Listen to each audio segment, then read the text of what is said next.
వెంకటేష్ హీరోగా అనిల్ రావిపూడి దర్శకత్వంలో తెరకెక్కుతున్న సినిమా సంక్రాంతికొస్తున్నాం. ఈ చిత్రంలో వెంకటేష్ భార్యగా ఐశ్వర్య రాజేష్ నటిస్తుండగా, మీనాక్షి చౌదరి లేడీ పోలీస్ ఆఫీసర్‌గా కనిపించనుంది. శ్రీ వెంకటేశ్వర క్రియేషన్స్ పతాకంపై శిరీష్ దిల్ రాజు నిర్మిస్తున్నారు. ప్రస్తుతం షూటింగ్ దశలో ఉన్న ఈ సినిమాను సంక్రాంతి సందర్భంగా జనవరి 14వ తేదీన రిలీజ్ చేయనున్నారు. ఇప్పటికే 3 సాంగ్స్ సూపర్ హిట్స్ అయ్యాయి. ఇప్పుడు ట్రైలర్ విడుదల చేస్తారని సమాచారం. ఈ మూవీ ట్రైలర్‌ని జనవరి 6వ తేదీన విడుదల చేయడానికి సన్నాహాలు చేస్తున్నారు. ఇప్పటికే దర్శకుడు ట్రైలర్ కట్ చేసినట్టు సమాచారం. కామెడీతో పాటు క్రైమ్ థ్రిల్లర్ అంశాలు కూడా ట్రైలర్లో చూపిస్తారని తెలుస్తుంది. ఈ ట్రైలర్తో అంచనాలు భారీగా పెరిగే అవకాశం ఉంది.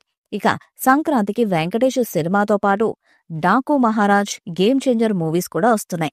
వెంకటేష్ తో పోల్చితే రామ్ చరణ్, బాలకృష్ణ ఫేమ్ లో కూడా ఒక మెట్టు పైన ఉన్నారు. కాబట్టి సంక్రాంతి రేసులో వారిని ఢీ కొట్టాలంటే వెంకటేష్ బాగా కష్టపడాలి. మరి పక్కా సంక్రాంతి సినిమాని జనాల్లోకి తీసుకెళ్లాలి. ఎంటర్టైన్మెంట్ కి డోకా లేదని గ్యారంటీ ఇవ్వాలి. ఇదే పనిలో ఉన్నాడు దర్శకుడు అనిల్ రావిపూడి. ఈ కమర్షియల్ చిత్రాల దర్శకుడు సంక్రాంతికి వస్తున్న మూవీ ప్రమోషన్స్ చేస్తున్న తీరు ఇండస్ట్రీని ఆకర్షిస్తుంది. ఫస్ట్ సింగిల్ మేకింగ్ నుండే తన ప్రణాళిక అమలు చేయడం ఆరంభించాడు. ఒకప్పటి స్టార్ సింగర్ కంపోజర్ రమణ గోగులతో గోదావరి కట్టు మీద రామచిలకవే అనే సాంగ్ను పాడించారు. ఇక భిన్నమైన వాయిస్ తో శ్రోతలను ఆకట్టుకుంటారు రమణ గోగుల. ఆయనతో సాంగ్ పాడించాలన్న ఆలోచన రావడంతోనే అనిల్ రావిపూడి సగం సక్సెస్ అయ్యారు. ఆయన పాడిన గోదావరి గట్టు మీద అనే సాంగ్ ట్రెమండస్ రెస్పాన్స్ అందుకుంటుంది. యూట్యూబ్ లో రికార్డు వ్యూస్ రాబట్టింది. ఎక్కడ చూసినా ఆ పాటే వినిపిస్తుంది. మూడో సాంగ్ ని వెంకటేష్ తో పాడించారు. థర్డ్ సింగిల్ విడుదలకు ముందు వెంకీ మీద ఒక ఫన్నీ వీడియోను కూడా షూట్ చేశారు. మూడో సాంగ్ నేనే పాడతా అని అనిల్ రావిపూడిని వెంకటేష్ ఇబ్బంది పెట్టినట్లు వీడియో రూపొందించారు. ఇది వీడియో తెగ నచ్చేసింది.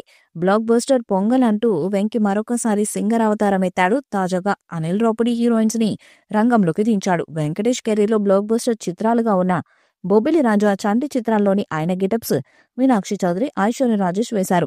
సదరు చిత్రాల పాటలకు డాన్సులు వేశారు. ఈ వీడియో ఇంటర్నెట్ లో వైరల్ అవుతున్నాయి. అనిల్ రావిపూడి సంక్రాంతికి వస్తున్న చిత్రాన్ని తన వినూత్న ఆలోచనలతో ప్రమోట్ చేస్తూ హైప్ను పెంచేస్తున్నారు. సినిమాపై పాజిటివ్ బజ్ ను కూడా క్రియేట్ చేస్తున్నారు. అనిల్ రావిపూడితో పోల్చితే గేమ్ చేంజర్, డాకు మహారాజ్ చిత్రాల దర్శక నిర్మాతలు, నటులు వెనుకబడ్డారు. అనిల్ రావిపూడితో వారు పోటీ పడలేకున్నారు. కాగా ఎంత పెద్ద స్టార్ నటించినా ఒక మూవీకి ప్రమోషన్స్ చాలా అవసరం. భారీ అంచనాలున్న సంక్రాంతికి వస్తున్న సినిమా బ్లాక్ బస్టర్ అవుతుందా లేదా అన్నది చూడాలి.